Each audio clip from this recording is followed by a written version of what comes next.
Hi everyone. This is A Study in Drowning by Ava Reid. Effy longs to study literature, her love of Murden's work being a major part of her life. But in her world, women aren't allowed to study it, so she's relegated to being the only woman on the architecture course. Her guidance counselor has sexually harassed her, and the male students constantly hit on her. So when a competition to design a building for Murden's estate arises, she decides to enter and wins. But she soon finds her way forward complicated. The other winner is a student she doesn't like and who comes from an enemy state that her own country has long been at war with. And there's also more to Murden's legacy and his epic about a fairy king than meets the eye. Can the two put the war aside and work together to find the truth? And can they resist their feelings for each other? A Study in Drowning is a young adult story. It's a romantasy story with its roots in British folklore. It's dark academia and Gothic fiction in some ways too, and features the enemies to lovers trope. It's not the kind of book, honestly, that I usually reach for, not being the target audience for this kind of stuff. But I like to expand my reading. I like to try different things. I don't think just because something is aimed at a certain group that it's only going to please that group of people. And this edition has lovely little sprayed edges and beautiful binding, and that just kind of made it all more appealing to me. This book feels in style a little bit like Harry Potter or Fantastic Beasts, and I did wonder if the author was once a fan of that story world. The book has halls of academia, though they're university level, not sort of high school or boarding school. Well, they are boarding, but anyway. And the world is on the brink of war. Half the students loosely seem to be from one side of the war or the other. We hear about an epic poem, Angarad, places like Lear, a morally ambiguous king of the fairies, and poets who slumber until it's time for them to be woken to save the country.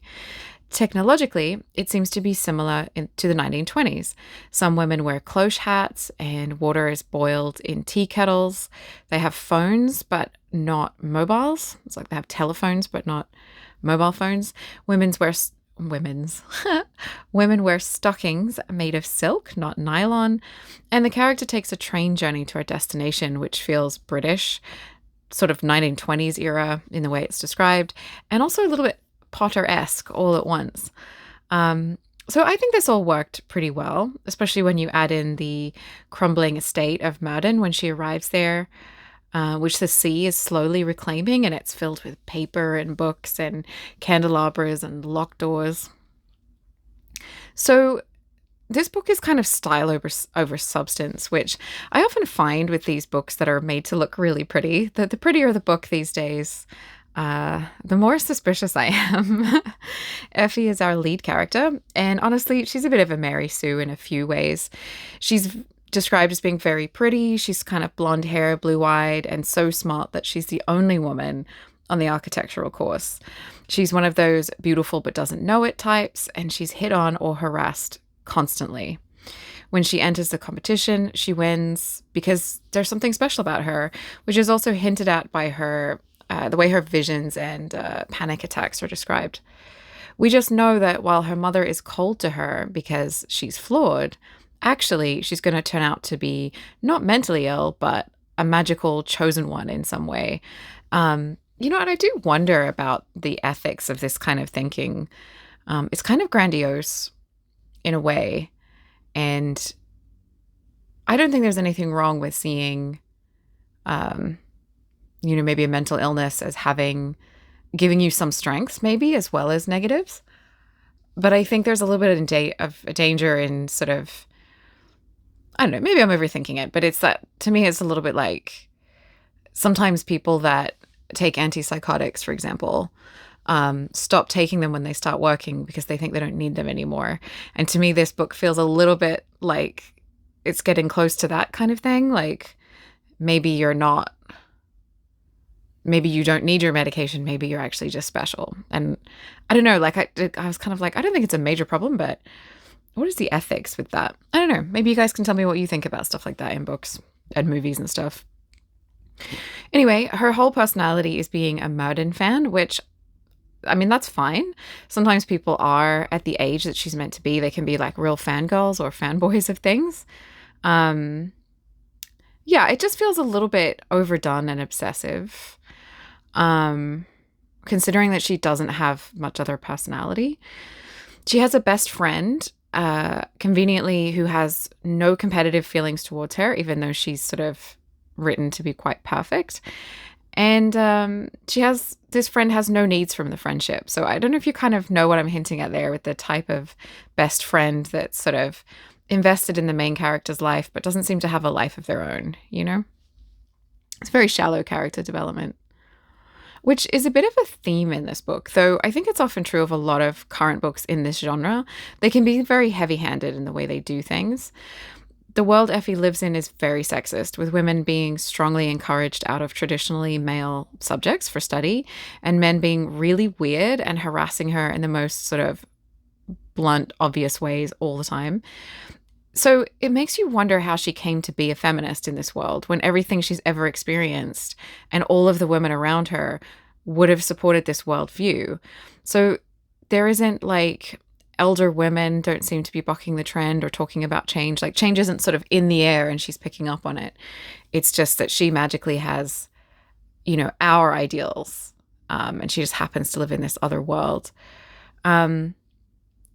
Yeah, so I don't know. I feel like that doesn't quite gel for me. Again, it makes her kind of more perfect than the people around her. Also, when you think about it, even though if the world is kind of very anti-female or like just sexist, basically, then the world would be more dangerous to women. But her best friend is in a lesbian relationship, and that's fine. Like, no, it's not a secret or anything like that.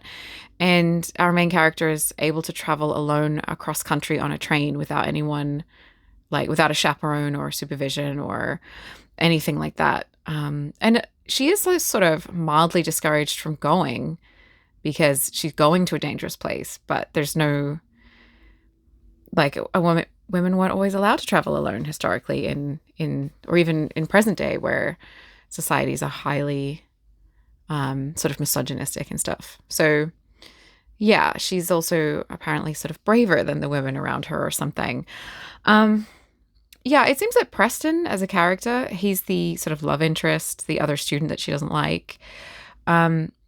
He's open to women being, you know, seeing women as being intelligent and having rights and all of that stuff. But again, I'm not convinced we know why he's progressive when no one else around him is. Like, why was he raised that way? Also, Effy just blindly hates Preston, the poor guy. He seems kind of bland as a character, but pretty nice overall. The author wanted to do the enemies to lovers trope, so Effy has to be given a reason to hate him. So she doesn't like him because he borrowed some books from the school library that she wanted. So, like, that feels pretty petty. And he's from the other country that her country is at war with. So the way she acts is just so overdone, so repetitive. It's really harsh. Makes her a little bit unlikable at times. And it's kind of a bit silly after a while too.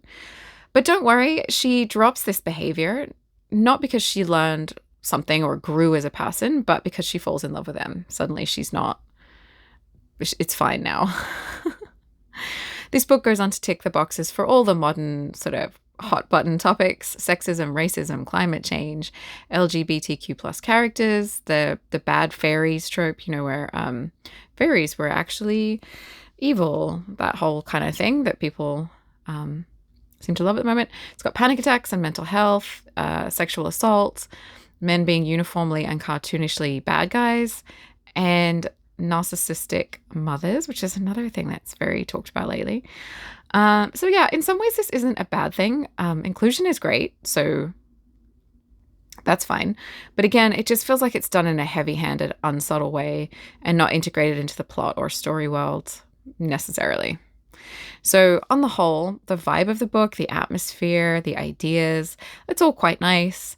It's quite a pleasant read because of the cover and all that kind of thing. I can see why people would like this and why it might work really well for its target audience. So if you like this book, no shade.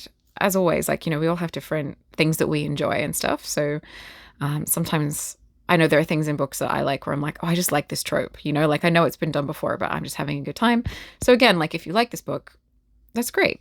For me, I just prefer better written characters, more depth and growth in characters, more nuance. And I find tropes that are sort of heavy handed, I get really irritated with them after a while. If it's a little bit, to sort of maybe make a point, or sometimes, like a villain can just be uniformly a bad guy, I think that can work. But if it's just everything all the time, it just feels like the author doesn't really understand, how, like, any depth on the subject. So, yeah, I mean, this book is here to agree with you, not make you think, and not to reflect the subtlety and the context of life and humanity. So that's fine. Yeah, so this one, definitely for its target audience. I'm glad I branched out and had a little revisit of this genre, and I will again. It's a very pretty book. So yeah, and that is A Study in Drowning. If you liked this book, please feel free to hop into the comments and tell me what you liked about it. What resonated with you. I think it's so interesting because I've definitely read books. There are certain books I've read at different times in my life, and reading them again, sometimes I'm like, why did I like this so much? But often when I read like a classic book again, I pick up on different things at different times in my life. So obviously this book isn't aimed at me in my time of life. So if you like this book, please feel free to jump in and tell me a little bit about what resonated for you and why you liked it. And I actually won this book at a blogger event through HarperCollins. So it wasn't sent to me for review, but I just found it interesting. So I thought I'd have a little chat with you guys about it. Thank you for watching, for coming along, and I will see you in the next one.